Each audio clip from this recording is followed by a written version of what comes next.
crazy. All right. So you're probably looking up here,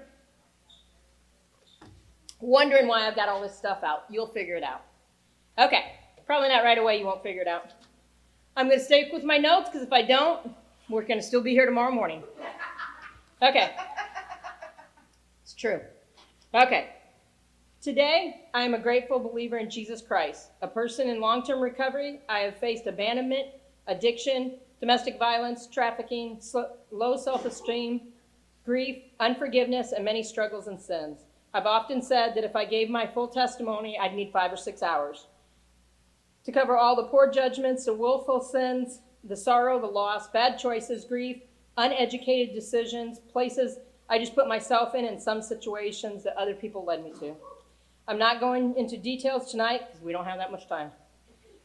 I want to give my story tonight as kind of an outline, but with a strong message that I believe has been the point of my life and God's path for me. I was blessed to be born to kind parents. I was the 6th child. They weren't really Christians, but they weren't heathens either. They went to church for weddings and funerals. There was a picture of Jesus in the hallway, and there was a Bible that I asked about a couple times, and they said, when you're 18 and can understand it, we'll let you read it. Don't think they did anything to harm us or on purpose. I actually had a pretty happy childhood. There was game boards, fishing with Dad, sledding with my older brothers, hot dogs, marshmallows, and a fireplace in the house when it was snowing outside. Anyway, I always had a warm bed. I had a roof over my head and plenty to eat. When I was 4, I got a little brother, and we were very close. The older boys went fishing with Dad and hunting with Dad. When they came back, Jeff and I, that's my little brother, Jeff and I got to skin and keep the tails. I remember one time Jeff kept the squirrel tail. I'm not too sure how he attached it, but he put it on this little baseball cap he used to wear. He had that thing for years till Mom realized it was stinking and threw it away.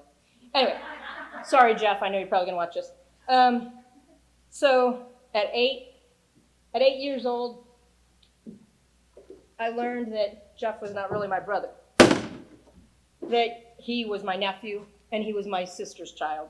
She wanted him back, and I don't blame her for that. Back in the 60s, a single woman did not have a child and keep it, so they had never told anyone after Linda had Jeff that he was Linda's. He was my little brother. She wanted him back, and I understood that. But I did feel abandoned in this situation. I felt very jealous because Mom and Dad seemed to want to be with Jeff more than they wanted to be with me. They wanted to know why they couldn't have him back, and they were focused on where he was. We did have good times. We went and visited them when they lived in Texas, and I was in the Brownies. When I was 11, I got to start marching with the Knights Drum and Bugle Corps. It's kind of like a band, but it travels the whole United States. Two of my older siblings marched in the Knights. I had a great time. Missed it. You guys are probably figuring it out.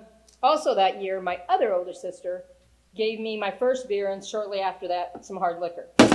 I remember her using me for entertainment after I'd been drunk. I had fun with the Corps and traveling around. Going into my 7th grade year, I was about 12 years old. I had some pretty good friends, Carla and Sherry. We went and did a lot of stuff together. But my sister, that year, started to give me marijuana, and for the first time, she showed me how to do a line of coke with it. I was friends with the older kids and cool kids at school, even the bikers that my sister hung around with. And later in life, I would find out that we weren't really friends. I realized that I was simply just the butt of their jokes and cheap entertainment for them. Anyway, believing that I fit in, I continued I thought that was the way of life. I had fun times, bonfires, motorcycle rides. I was still marching with the Drum and Bugle Corps, played volleyball, and even started with the girls' athletic school. By the end of my 13th year, I was onto a lot of coke and a lot of magic mushrooms. I was taught by her how to live a lie and do just enough so no one at school, the Corps, other family members, or Mom and Dad would ever know. I could use thoroughly when I was with her, but not when I wasn't with her. I babysat, and she paid me by when she got back. I could stay with her. Strange, I was told this was what she did to keep me safe. And I guess it was safer than giving me the stuff and let me run the streets, because I can imagine where I'd be now. The next 2 or 3 years,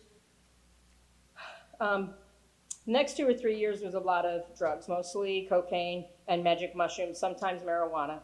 But by now, I would be considered an addict.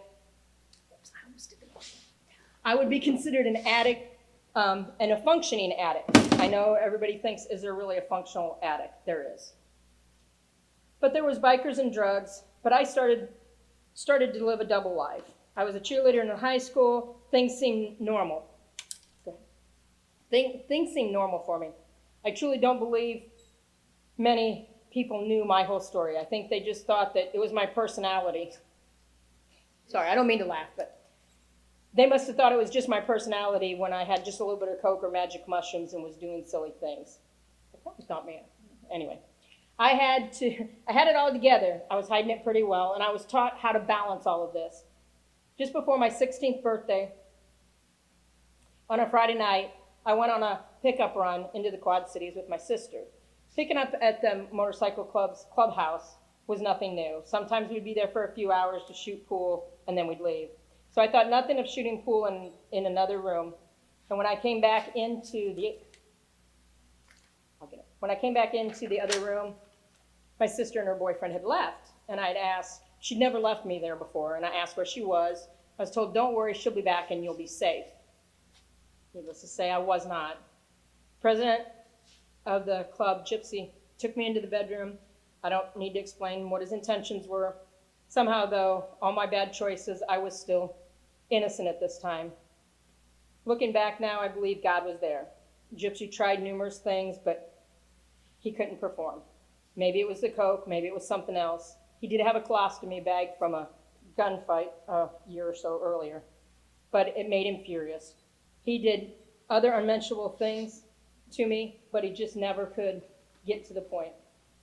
The madder he got, the worse it got for me. Let me tell you a little side note here. I don't know why, but when I'm in pain, I laugh. I still do it to this day. If I stub my toe, I start laughing. This was not a great time to have this little quirk. If you know what I mean. He held the gun to my head and he said if I told anyone, he'd kill me. And I'd seen and heard of other things he'd done, so I believed him. And I stopped laughing. He kept me cuffed in the bathroom with the exhaust fan running until Sunday when my sister and boyfriend showed back up. I believe now you would call that human or sex trafficking. Back then they didn't have a name for it. I did ask her just one word while we were driving back. I said, why? Surprisingly, she said, Mom and Dad would kill me if I didn't come back to get you. She thought that I was asking why she came back to get me, not why she left me there to begin with. After that, I did more coke and magic mushrooms. I stayed focused on just staying screwed up. I quit the drum corps. I stopped cheerleading. I dropped out of everything. I just kept partying, and no one seemed to notice the change in me. I felt ashamed and unworthy. Still had some good times and lots of friends. Some of the parties led to even more good friends. The bad ones, though, were still around. And the beginning of my senior year, I lost my first friend to suicide. This sent me into more of a spiral, more drugs, more alcohol if I could get my hands on it, which was weird because it was easier for me to get my hands on the drugs than it was the alcohol. And I had many questions, and since I did not hang around with believers, my parents weren't believers, none of my family were, I couldn't ask them the question about death and suicide. Just before my 19th birthday, a friend of the family, who was a truck driver, asked me to go on a road trip with him. Of course, I thought, cool, drug trip. Not so. Right after we hit the road, he said, what your sister has trained you to do is going to kill you or get you killed. He kept me until I'd fully detoxed. When he brought me back, I joined the Marine Corps. It was the first time I probably could pee clean in 8 years. I went to boot camp, training school. You ready for this one? Training school was paralegal. I think that's kind of an oxymoron there. Anyway, so I went into paralegal school. Right after paralegal school, I had met a Marine. 4 months later, I married him. Oops, I guess I probably should say that's one of those. I married him. It gets worse. We were happy and we had some good times. 2 months later was when the domestic violence started. It just started with small slaps, a grabbing of the arm, maybe a push or a shove, but it ended one night when he threw me off a 3-story balcony. Needless to say, after I got out of the hospital, I divorced him. For the next year or so, I had good times with Marine Corps friends. I went to the beach. I had a couple of horses that I rode all the time. I started line dancing. But there was a void in me, and I knew it. I needed to be accepted. I needed to be owned. I needed to be loved. So I got together with Bobby. Bobby and I lasted about 2 years. We started talking about having kids, and I've always wanted to have 6 kids. I was the 6th child, and I wanted to have 6 kids. Came home, after we'd started talking about children, I went to work. He was out of the Marine Corps by now. I came home that day to a note on the table saying, "I'm sorry. I really don't believe that I'd like you to be the mother of my children. And I will file the papers and you will have them in a week." And I did. How's that for abandonment? I re-enlisted in the Marine Corps and I went overseas. I just thought I'd forget about it. Overseas was fun. I had lots of friends, great times, line dancing, square dancing, almost adopted a child from Korea. Spent 9 months in Korea in a tent, and actually that was better than some of the things I've done in my life. Came back stateside and met Keith. He was the love of my life. You know I'm not married to him right now, right? Anyway. He was the love of my life. I married him and I got pregnant. Things were going great. I got out of the Marine Corps on a pregnancy discharge. They handed me the papers, and within hours, the child I was carrying, I was 5 months along, the child I was carrying, Corey Adam, was stillborn. Keith and I continued to go to Pennsylvania, where his family was. And I had 2 great kids. I had a great life. Cody and Corinne were born, and they really are great, by the way. Great friends, good jobs. I taught line dancing. I can't read my own writing. Oh, I coached cheerleading squad, and then I lost my dad in 1999. I lost my dad in 1999. He was the rock of our family. He kept us all together. Keith and I made it through this and with our kids, and I really thought we were on the best path ever. Then he cheated on me. I'm not going into the details today. It just happened.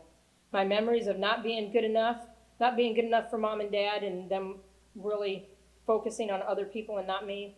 My sister thinking it was okay not to keep me safe, put me in harm's way, someone wanting to punch me. It all came back. So after 15 years of marriage, I ran. I didn't stand, I didn't argue, I didn't fight. I didn't know how to do those things. I didn't know who to turn to except myself. Because I believed I wasn't strong enough to get myself through this. So I moved to Illinois with 2, Cody and Corinne. Another details. One of them moved back to Pennsylvania later. That's another testimony for another time. But again, another failed relationship that I had started when I got to Illinois ended badly. Soon after that, I lost my mom, 2008. I had been working with Homeland Security up to this time, and they asked me if I'd like to move to Arkansas to work at the Little Rock Airport, and I said yes. So April 2011, I moved to Arkansas, and I really do love it here. I also had my first grandson, a little bit bigger Joe. Had my first grandson, Braxton, in 2011, and shortly after that, in October 2012, I had my second grandson, all from my son Cody. When I was down here in Arkansas at that point, and I tried many churches. Nothing resonated with me, and I still didn't understand what this religious stuff was about until November 20th, 2013. Becky Schweitzer, that goes here to this church, invited me. Got to tell you, it was a funny invite. If you want to come to church, we're sitting on metal chairs. Make sure you're warm because we have no heat, and go to the bathroom before you come because there's no running water. Sure, sign me up. Here I am. So I came. I think it was more for, what kind of church is this? Brother Ron had me from the get-go. I met Sister Wanda, and Sister Wanda suggested that I come to CR on a Thursday night. I'm like, I'll try anything at this point, but I was starting to get a lot of the friendships. And so I came to CR, and I found 2 accountability partners. I'm going to change my gems. I found 2 accountability partners, Singing Wanda and Sam Holmes.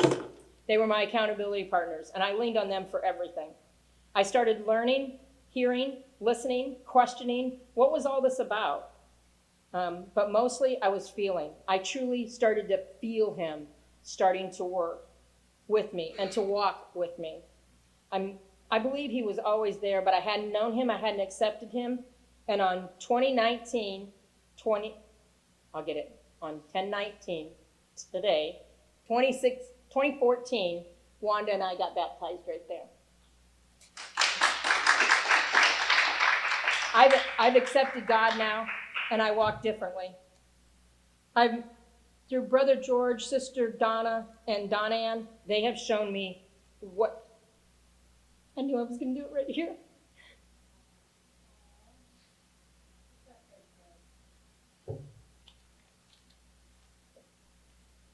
They've shown me how to be true Christians and still feel things, but still have a good time. I mean, how else can you have a pastor that's a clown? Anyway, so those are some of the biggest gems that I've gotten since I've came to this church. I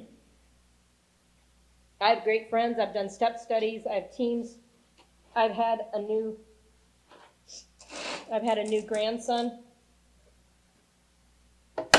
And in October 2015, as you guys heard me tell you last week, I had a grandson pass away, Kevin Allen.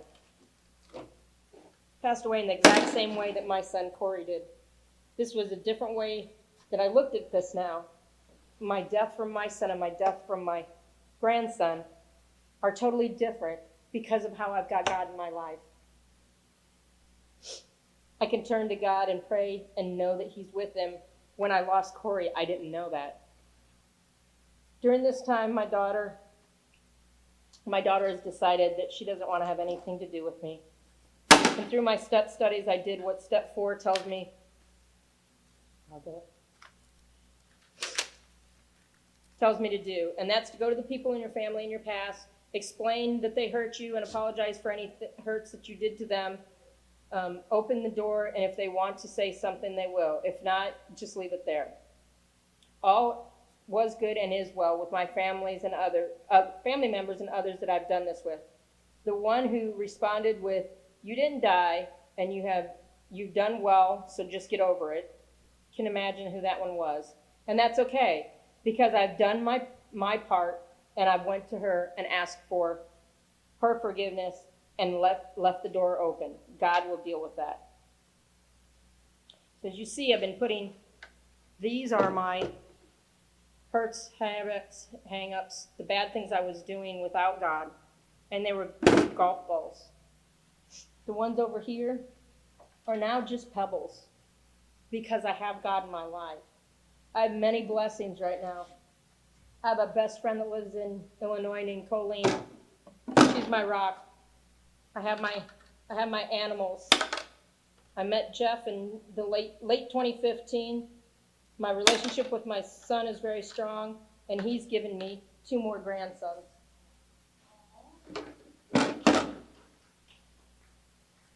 See how big that one is?